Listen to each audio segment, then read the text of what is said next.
Hi guys, Samantha from Jessama Tutorials here, and today I'm going to be showing you how to create a translucent bubble cane. Now, this was requested just a little while ago, so I do hope that this fills in the request. But basically what it is, it's almost the same as a translucent lace cane, but we're being a bit more specific with it. So we're a bit more specific with how we chop up the pieces and line them up. So what you'll need is a log of translucent, some white, and some translucent again. So I'm working with Primo here, so it's Primo translucent and Primo white. And what you're going to do is, just like the lace cane, I'll provide a link to that tutorial in the links below if you guys want, but just like a lace cane, you'll just wrap up your log with your chosen colour. And then I just like to indent or push against this bit over here, so hopefully you can see that it's left a bit of a ridge there, so that I can see where I need to cut, because we have a little bit of excess. And this helps me match it up nicely, because we don't want extra bits, we just want it to wrap up perfectly so that we have a nice round border. Just like that. So now normally with a lace cane, I like to either reduce this and put it all together, or I like to wrap black around it and then reduce it and put it all together. But with a bubble cane, you need to put a layer of translucent around it again. And each of these sheets will run through on the thickest setting of my pasta machine, if you were wondering. Okay.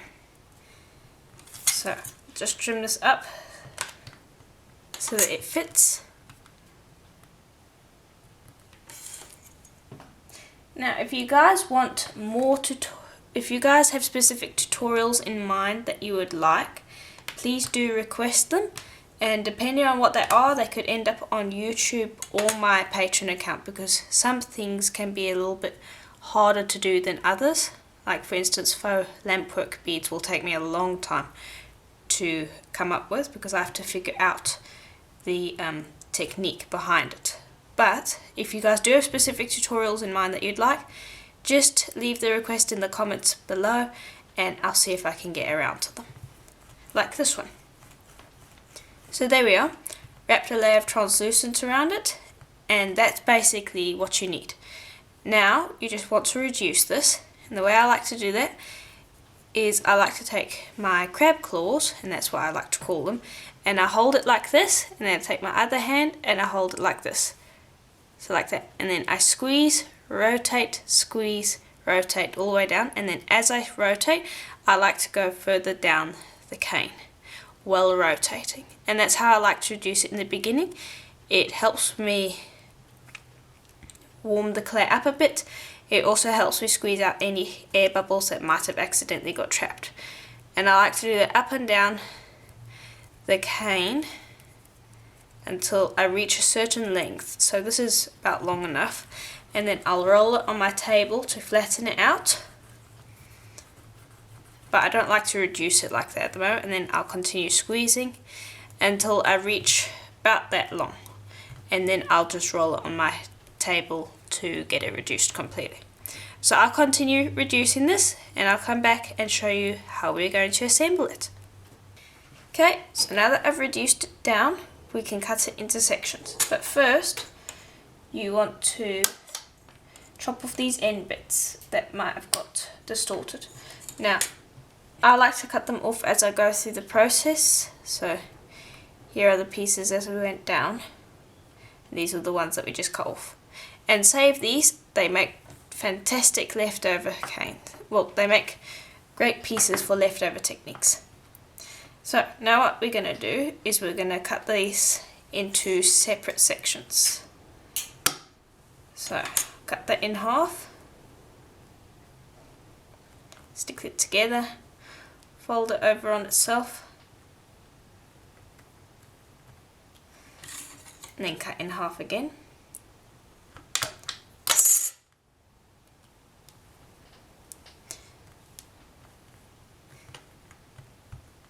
Okay, and then we want to try and cut this into, I'd say about 4 sections. So I'll just mark out where I want to cut, and then cut, and then I'll just chop off these end bits as well.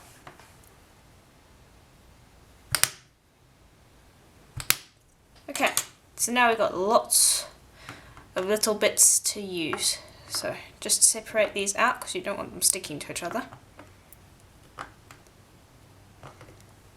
Okay,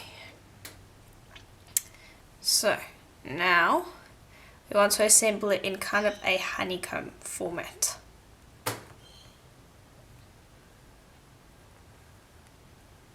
So we want to be a bit more precise with how we put it together.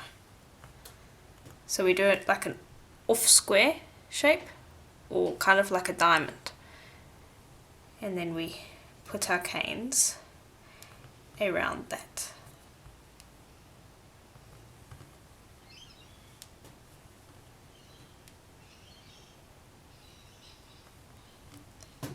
Okay, and we want to achieve a round-ish shape.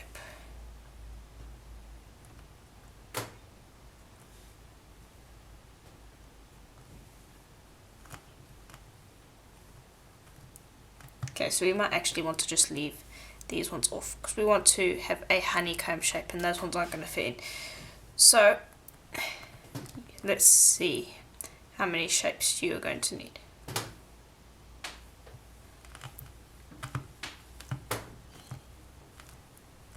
Okay, so you're going to need 14 pieces at least to make this cane, but you could have more pieces than that and just go around in a circular motion because you want to keep this round. So all these pieces should come out looking fairly round at the end of this because it's supposed to look like bubbles, and bubbles are generally round.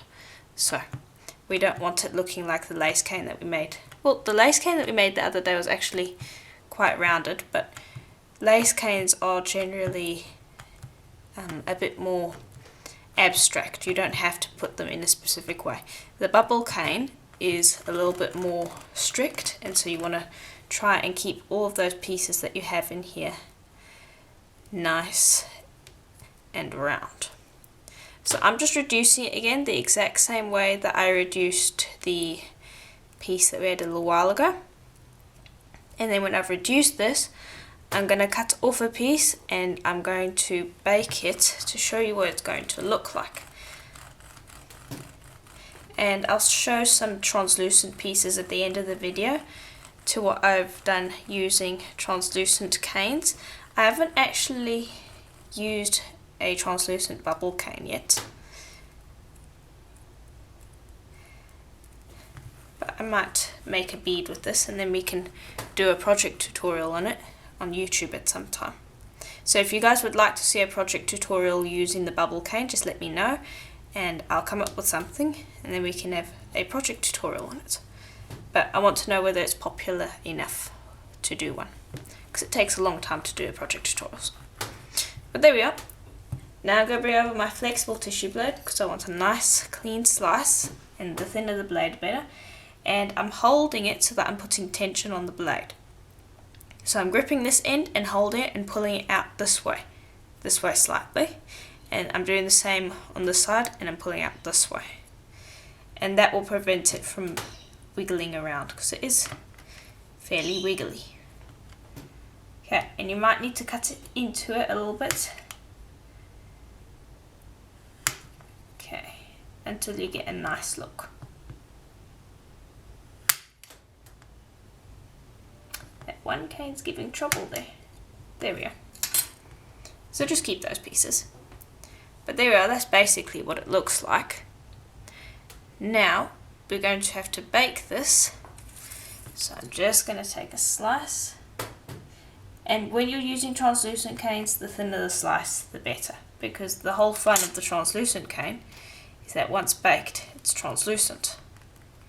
So I'll go and bake that, and then I'll show you what it looks like. Okay, so here are the chips that I've done. One's thicker, which is the one that I showed you earlier, and one's a bit thinner. And they've been baked for an hour. So here I'll just use this to show you how translucent they are, and we'll use the thick one first.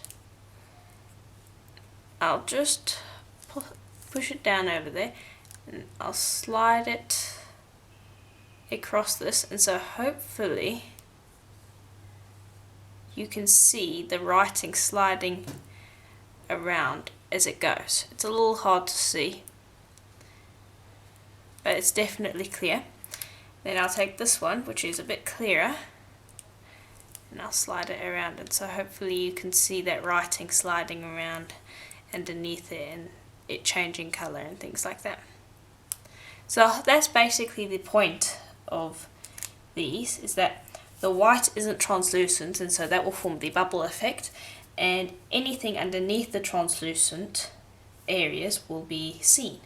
So this is actually fairly thick compared to what you would use in a project, because when you do a project, generally what you would do is you would put that down on your bead and you'd put a whole bunch of it next to it, and you'll do whatever you want with your bead, and your bead is generally a sheet, or in my case that's what it generally is.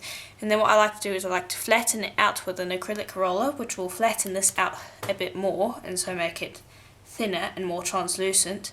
And then what I like to do is I like to run it through a pasta machine so it's all one even thickness, and then again that will make this thinner. Cut out my bead and then sand it as well, which will knock off a bit more, and so this ends up being about half this thickness. So it ends up being very, very thin, which is impossible for me to actually cut by hand, but through me doing a project it will get a lot thinner. So this is probably as thick as it's going to be, but it's still pretty translucent. So I'll bring over some examples of what I've done using translucent canes. Okay, so here are a few examples. These are two that I did with a lace cane, but the way I did the lace cane was the lace cane was actually wrapped with black, white, black, and so I've got a bit of a rim around it, and so it looks almost like a bubble cane, but it is actually a lace cane. So those are two beads that I did like that. And then here's one I've been working on recently, actually. It's a newish thing that I'm busy playing around with, collar necklaces, and this was done with the lace cane that I did in the tutorial that I did a little while ago, and I'll provide a link to that lace cane tutorial. And this one was also done so the lace cane turned out a bit more round, and that one was wrapped with white and black, and so that one actually looks pretty similar to the bubble cane. So that's another example, and those are just a few examples that I have, and so that's basically it for this tutorial. And so I do hope that this tutorial was helpful to you, and if it was, please do check out the links below, as there'll be links to more tutorials like this one, and there'll also be a link down there to my website jessamatutorials.com, where I have articles and places where you can send in pictures and all sorts of things. And if you're watching this on my website jessamatutorials.com, there'll be a form below this video where you can send in pictures of what you've done using this technique. And as always, I look forward to seeing those, as it's always interesting to see what you guys come up with. And as always, I hope to see you in the next tutorial. Bye for now.